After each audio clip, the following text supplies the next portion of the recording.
Welcome to The Driven Entrepreneur, where we sit down with visionaries, trailblazers, and entrepreneurs and discover why and how they do what they do. We'll get the backstory, plus plenty of life and business lessons along the way. Here's your host, Matt Brauning. Hey, this episode is brought to you by my very own NLP practitioner course. I've been teaching neuro-linguistic programming, or NLP, for nearly 15 years. It is the most powerful tool for communication on the planet, and it can be yours today. For a very limited time, I'm giving away my entire NLP course workbook for free. Go to nlpwithmatt.com. All the patterns, all the tools, and the techniques of NLP in the complete course workbook, the same one that we use to teach our live certification classes, yours free. nlpwithmatt.com. Get it today. Let's get back to the show. What's up? Welcome back to The Driven Entrepreneur. It's Matt Brauning, and it's another Friday. It's another beautiful, beautiful Friday. And, you know, the world is just becoming better, in my opinion, in my estimation. Things have been opening up. We are feeling great as we come to this part of 2020 here. And if you're running a business or you're thinking about running a business, well, there's no better thing to get in training than entrepreneur training. That's, of course, what we're doing with The Driven Entrepreneur. So entrepreneur training, I have today one of, I think, the best examples of someone who's going to give us some entrepreneur training. What better person than someone who has started more than 20 companies over the last 2.5 decades? I'm talking about Sean Castrina. He's a best-selling author of the 8 Unbreakable Rules for Business Startup Success. He also created a really cool book, The Fictional Tale, The Greatest Entrepreneur in the World. He's an active entrepreneur, of course, a CEO. He's been in the game for a long, long time, lectures on entrepreneurship at many of the world's greatest colleges, and he hosts one of the top business podcasts on iTunes, the 10-Minute Entrepreneur. So who could we not have on The Driven Entrepreneur but the 10-Minute Entrepreneur, Mr. Sean Castrina? Are you there, my friend? I'm here, and the only reason why it's 10 minutes is because I have the attention span of a flea. Hey, you know, I call that entrepreneur disease. Yeah, I don't like it. Yeah, I have a very short attention span, so 10 minutes seem like the ideal fit. Hey, Sean, how old were you when you started your first business? You're a guy that's been in this game for, 2.5 decades. Are you one of these like early bubblegum entrepreneurs, or was this later on in life from a different track? Tell me a little bit about your origins. Well, it's fine. You know, I mean, I started a sports camp when I got out of college, but the first when I really got into it, I got laid off from my dream job. I had absolutely like the perfect job, just got married, just bought a house, just had a baby. I had all the just everything's perfect. As my phone falls there, I had everything lined up perfect. And then they had a change of leadership and they restaffed it like literally overnight with people that the new leader felt comfortable with. And, then you're unemployed. So it's like 26 and you just got to, start back over. I knew then I would never work for anybody again, in that I would do it short term to get something going. But I was going to own my own company. I would never be dependent on another person. I knew it. When I was getting let go, I literally, everything slowed down and I came to that aha moment. And then from there on, it's been, rinse and repeat. So the real first reason, and this is an interesting question to me, is the value and reason why someone starts a business. And when I ask crowds, usually people say something like money or success or give back. But the number one answer I always get is freedom, some version of freedom. And that's exactly what you're telling me. It's never money with true entrepreneurs. It's never money. So what is it for you? So rarely. So the first thing, the first motivation for you then was, being able to say, hey, I'm not going to be held captive by a boss and what they want. What else was it about you when you kind of got into the nitty gritty when you started your first business? And then I'd love to hear about what the first business really, really was after that camp. But what was it that was driving you to do that outside of, I'm not going to answer to someone else?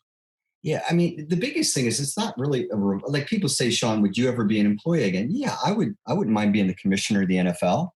He gets paid about $49 million a year and he has free lifetime jet service and health insurance. I mean, I might sell all my companies to take over that job. The point is, I'm not against being an employee if it was based on absolutely the right situation. But that would be really hard for me to find that situation.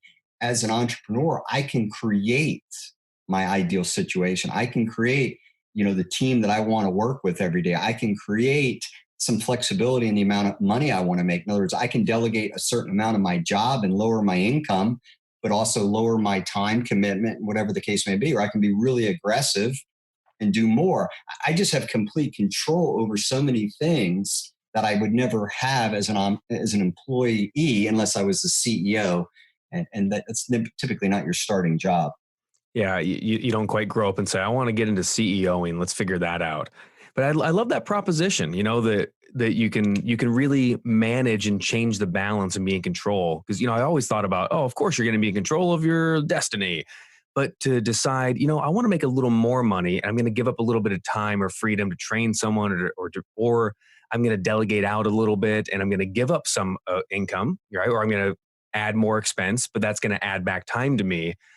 What to you is the most valuable aspect of lifestyle when you're running a business or multiple businesses? Is it the free time? Is it family? Is it building something worthwhile, legacy? And I think the answer is all those things, but what is it for you? Yeah, for me, this is a quote that I share with everybody. Every business I have a key partner in every one of my businesses. And my philosophy has always been, I'd rather make 50% of a lot than make 100% of a little. I'd rather make 50% of something where I didn't have to work nonstop than make 100% of something where I had to work nonstop.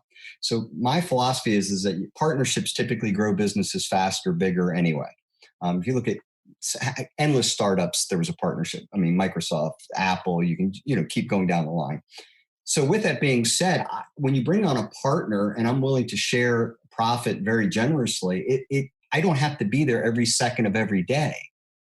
So I've never missed a school function that I ever wanted to attend to. I mean, there's a recital occasionally I backed out of for work reasons, but I really didn't have to back out of it. But 99 out of 100 events that my children were involved in, I was there. I was able to attend.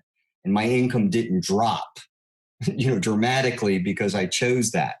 So I think, at the end of the day, I just want to I'm a control freak. I don't want anybody telling me what I got to do every day, when I got to do it, and how I got to do it. And entrepreneurship is the only thing that eliminates all that. I do pretty much what I want, what I'm really gifted at. I work when I want. I blueprint my day. And then where I don't want to be involved in certain things, I hire and I staff or I partner. And of course, I have to give up a degree of profit to do that. But I'm smart enough to know that a team will always do better than any solopreneur. What types of industries and businesses have you been involved in, and which ones are your favorite to do? Or for you, is business and it almost doesn't matter what the industry is? Industry doesn't really matter to me. What I do love, because I've had a taste in a lot of different things. I've had a retail business and I didn't like it. You have too much dead money in retail. For one, even when it was good, too much dead money. You have inventory, you have retail space, so you have a fixed rent that you're locked into forever. And then you have to staff it, and you got to staff it during a certain amount of hours. Retail, I'd never liked. From the second I got into it, I was a partner in it. I just didn't like it. I like service companies as a general rule because robots can't replace, they can't, to this point, if they do this, we got bigger issues. They're not going to send a robot to your house to be able to assess whether you have a leak in your roof.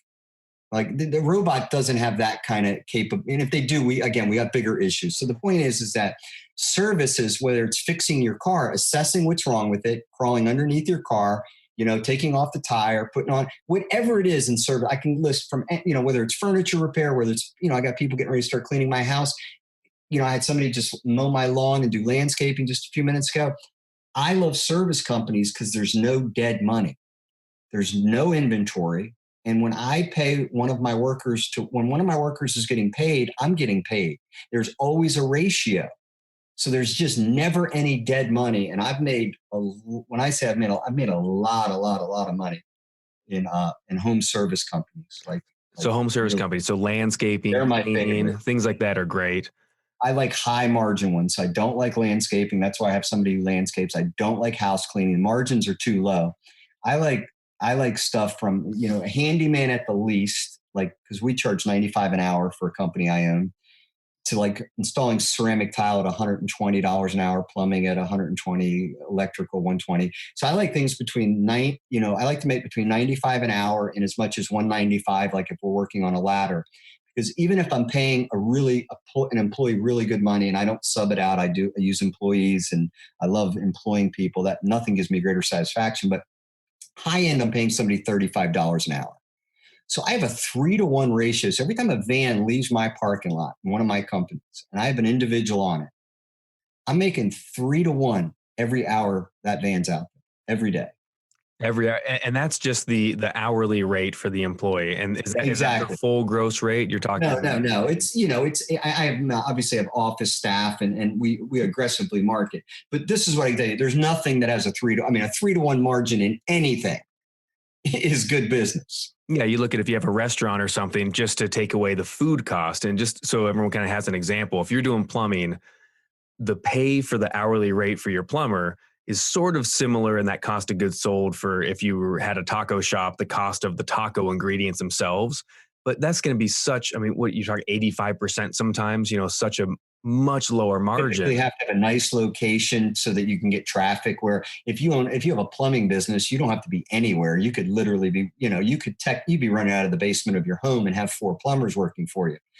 If you read the book, The Millionaire, The Millionaire Next Door and The Millionaire Mind, service companies were the wealthy, it had the highest net worth for incomes of anybody that he surveyed, because doctors had extremely expensive lifestyles. They lived in gated communities, sent their kids to private schools.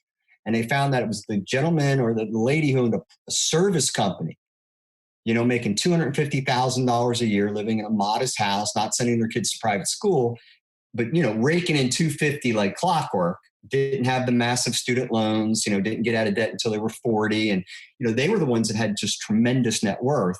So I've kind of followed that model, but instead of having like one of those companies, I have 8 of them. And I, do real well. That's outstanding. It's funny you threw out that $250,000 a year number. And I think when there's a funny conversation about how much is a lot and how much is a little. And I think very often people drastically overstate what they think they should do in business. Like, oh, I need to be making 7 figures, 8 figures. But personal life, truly, unless we're talking about a lot of investment properties and different things like that, it's hard to spend $250 a year. That's a little more than 20 grand a month. It's really hard for an individual family or an individual to spend 20,000 a month just on personal. That is such a huge personal amount of income that, man, like, it's amazing how you don't have to work as hard as you think you do. Yeah, you could have $1 million mortgage. I mean, let's just do the real quick math. You could have $1 million mortgage at current rates, and let's say you'd be paying $6,000 a month. So let's throw property tax in it. So literally, if you did good math, which would be your housing at 1/3 your expenses, okay, and you were making $20,000 a month, you could live in $1 million home making $250,000 a year. And still have a modest budget. Yeah, I mean, it's, I always say sometimes we can get in the really stupid money, and I've made, sometimes like where I'm shocked, but it's never how much money you make, it's how much money you spend. And I've always been fairly smart with that end of it. And I just like solid businesses. Like, we're in a pandemic. I have not cut anything. My lifestyle has not shrunk 1 inch, 1 ounce, nothing. In other words, my businesses are still rolling at about 75%, and I've never lived on 100% of whatever our company's made. So yeah, we've had we adjusted a few things that we've done, but there's been no major disassembly. But you didn't have to close down offices. You didn't have to furlough everyone. Nothing. And do you feel like mostly that's because, again, you're in service business. So even during pandemics or during recession or an increased market, people are always going to need a plumber. People are always going to need a roof fixed, right? Things break in their house every day. A light stops working, a roof starts leaking, a door needs to be installed, or it's whatever the case may be. They're trapped in their house. They hate how it looks. So, hey, why don't you guys go work on our master bathroom? We'll just leave you alone for the next 2 weeks and let us do it. Or, build me a screen porch so we can get outside. Or the phone rings off the hook for our business. And we spent 20 years building the brand, and it's very recognizable. And where we live, we do Super Bowl ads regionally. So, I have fed that monster, but I've reaped that during this pandemic because our phone still rings. We have over 15,000 repeat customers and over 8 companies. And the phone rings off the hook. That's incredible. Well, so again, we're talking service and mostly contractor type work. Do you ever get into like general contracting, Ian? If someone says, hey, I want an addition to my house or I want a new build? Yeah, we do everything. I've built $2 million houses and whatever the case may be. But I like it from A to Z. I want everything you can spend on your house that doesn't aggravate me. We're happy to install your mailbox for, a 1 hour minimum of $125, or we'll build you the house if you want, and just give us 18% above cost, and we'll consult and handle that. I don't care from A to Z. I want, I think like Pablo Escobar. I want it all. Okay, I want it all. I want a client who is in love with our company and they know that we are the best home improvement experience they could possibly experience. That is our fundamental goal, to give you the best experience you could possibly have. And it's just constantly expanded, because we would do one thing and they go, oh God, I wish you guys could do our siding. You guys were so great to work with. So then I'd go find a partner who knew everything about siding, and he'd run the siding division. So I basically franchised this one company. I own other companies. This one company kind of from the inside out. I don't know how, listen, I couldn't assemble a 3-piece birdhouse, and I couldn't tell you the difference between 2 screwdrivers. And I have one toolbox in my house that I got when I got married, and it's made of plastic. I do not know anything about construction. Okay. I couldn't build you anything, but I know how the pieces on the chessboard need to function and where they need to go. What a great concept. So I was going to ask you, and I still want to, your take on specialty versus generalist. And it sounds like as a brand, you're like, hey, we want to be that generalist that people know they can come to us for everything. But as far as the business, you actually have individual specialists and almost individual companies within it in a way. Could you comment on how you approach that? Well, the idea is this. Okay, we first started with a handyman company. I owned a magazine. It was in 23 cities. It was a direct mail magazine. And I was trying to convert my dining room into a home office because I could work from home, and we just had our second child. It made sense to me. It was like trying to find a one-eyed leprechaun to do the work. They'd either show up and not finish. And it was literally like watching the Three Stooges work.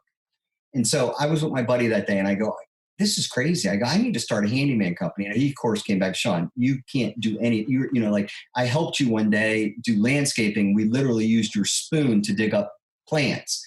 How are you going to do this? And I said, no, but I know how to make a phone ring. I know marketing. So I launched the company within 6 weeks. We had 54 phone calls in 1 week. And I knew I'd hit the holy grail. And I knew how the company had to run. I understood I knew that I had a horrible experience. So I'm like, okay, what if they called the office and we didn't have them go to like a voicemail? They didn't speak with an answering service. They actually spoke with somebody knowledgeable. And when you called, we'd answer your questions. We'd schedule your free estimate.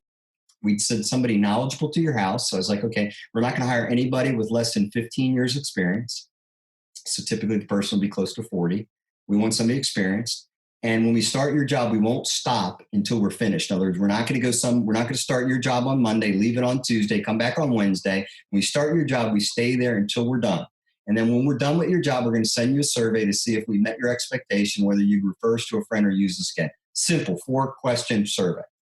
Well, let me just tell you, that was a really good idea, because about $50 million later, and I'm sitting in about a 9,000 square foot house with a guest house, and it's in the middle of the day and I'm not working.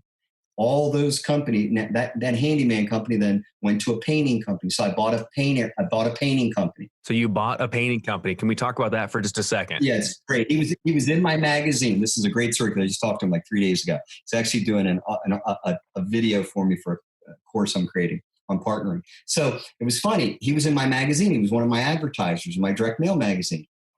But he didn't know how to run a business, in fairness. He understood painting. Typical person who understood his industry but didn't know anything about business. So I said, listen, he kept talking about moving to Florida and all this, and he asked me if I wanted to buy his company.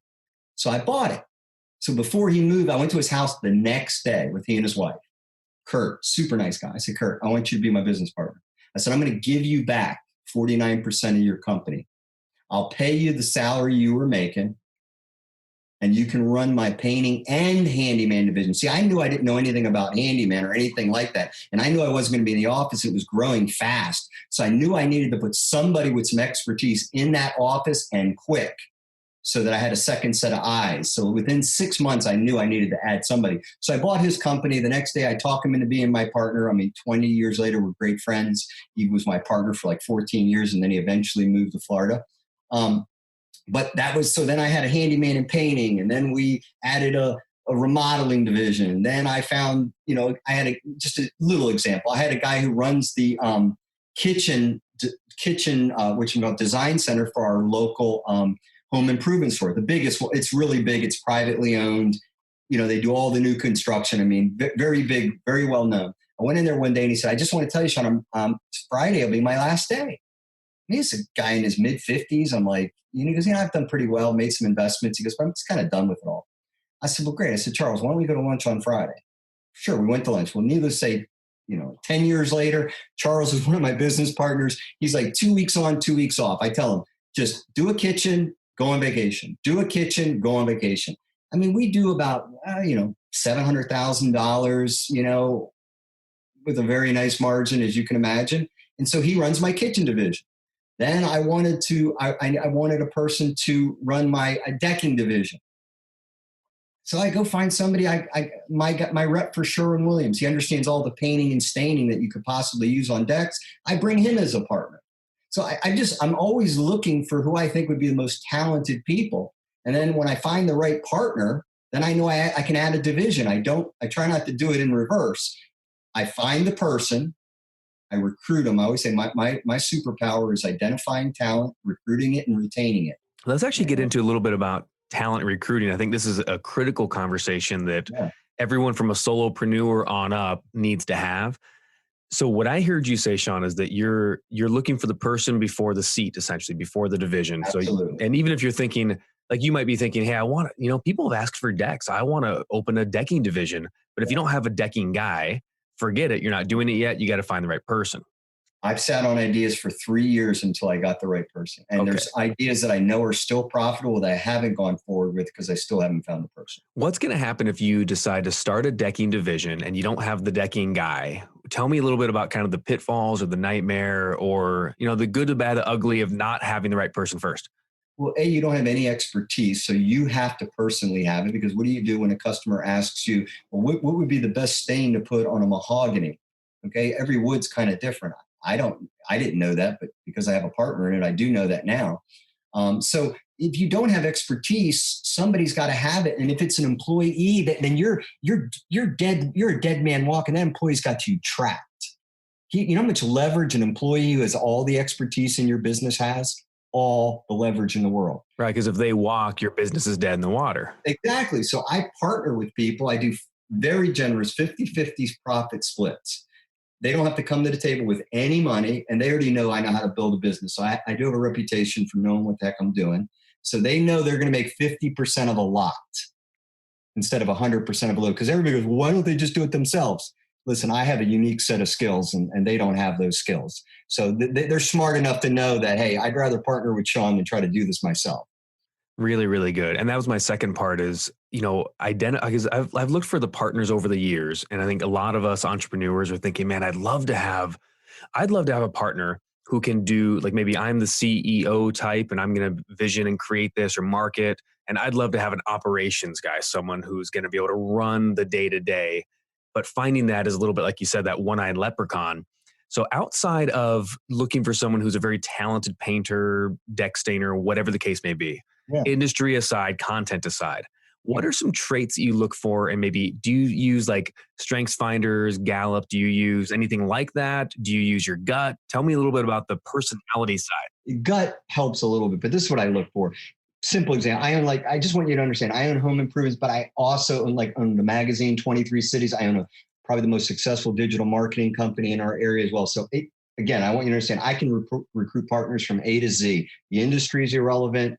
I just want to kind of establish that. So when you're trying to get partners, you just have this. I always say, would I leave that person with all my money? Would I trust that person with my bank account? Would I trust that person to watch my, would I trust that person in my home? Would I send my kids to their house for the weekend? I have to have that kind of, I've taken people to dinner with my wife and I felt all good about it. And then at the end of dinner, we were talking on the way home, and she'll ask a few questions, and we're just like, nah, I didn't get that feeling. Or I think I have a partner. I'll go play around of golf with him. He's dropping F-bombs and cheating. And, I don't care. Like, cursing doesn't, whatever. But when I realize I got a person who's got the self-discipline of a toddler, and if he would cheat in golf, well, I don't want you as a business partner. So, I put you in little situations during the where I'm looking at you to see if you have you can't fix integrity, and you can't give energy, and you can't fake stupid. Let me go with that again. Okay. You can't give a person integrity. A thief will be a thief. A liar will be a liar. You cannot fix that. Second, you can't give energy. Nothing is worse than a partner who's lazy with no energy. You can't fix that. And you can't fix stupid. I can't explain it to you, but when I have a smart partner, they can solve a lot of problems across a variety of issues. So I look for, again, smart energy. It doesn't mean they're jumping all over the place. They're focused. When they're on something, they're on it. And I want somebody that I trust. Every one of my business partners can write a check any single day. Now, obviously, I've got a lot of little guards in place, and I would know about it fairly quick from my accountant. But the point is, they could write a check. They could technically rip me off. It wouldn't be impossible. So I have to recruit people. I don't want to be looking over their shoulder every day. I have not looked at one of my business partners' accounts personally. I have not had any one of their accounts audited in the last year. Don't get me wrong. I have a CPA who guards all my money, who sends me a report every night in the morning between 4:30 and 5 a.m. a spreadsheet, and she would put an asterisk next to it if there was a problem. But she's never one time brought something to my attention that I've had to. So I try to go into it with quality people with great energy and that are smart. I think that's talk about an intelligent thing, right? I can't tell you how many times some kind of an entrepreneur, business owner has said, well, I don't want to get a partner because, and they tell me the story, right, of the one time they tried it and how someone ripped them off and how they'll never trust anyone again and all that kind of thing. But a lot of, an ounce of prevention prevents, right, a pound of misfortune, whatever the saying is. I love all three of those. So again, integrity, intelligence, and energy. Those are the three things you're looking for in a person. Those are things you cannot teach. However, you can teach certain business practices or like a sales script or whatever pieces. Exactly. You can teach systems and things of that nature. And I do take my partners through, some basic management things that I think are good and some customer service things, but they got to come 75% ready. I always say, I only want to have to add water. I love it. They got to have everything. I just need to add water, and then we run with this thing. Well, Sean, I know you, with all your experience in business, you've created something recently, which is really cool. Your brand new book, World's Greatest Business Plan. Certainly, you know a thing or two about business plans. We haven't talked about plans specifically. I love that we focused on partners and expanding and trust and so forth. When it comes to having a great business plan, I know that during 2020, you've decided because of the events earlier in the year that you wanted to take your brand new book and give it away as a gift. Where do we find that? And tell me a little bit more about the World's Greatest Business Plan. Yeah, we'll make it really simple. If you go to my site, seancastrina.com, it's right there. It'll be right at the top. They'll send you a PDF, not a PDF, sorry, digital version, which is the best version anyway, because you can actually type out your business plan. We don't even give out the digital version of it in our book until like a bunch of pages in, because it's truly the best version, because most business plans need to be typed. So the World's Greatest Business Plan book is different in that way. Unlike a book that you typically read, this has tons of questions that you have to ask yourself. I take you through the 25 questions that I've been using for over 20 years in vetting businesses. Because the simple thing you want to have at the end of a business plan book, and I bought every single book on Amazon. I have them right to the left of me. They're horrible. One after the other is horrible. They're 350 pages. They make no sense. They talk about like a financial forecast, like what your company's going to make, and then they reverse engineer the business succeeding. Think about this for a second. When you read a business plan book, they act like it's already going to succeed.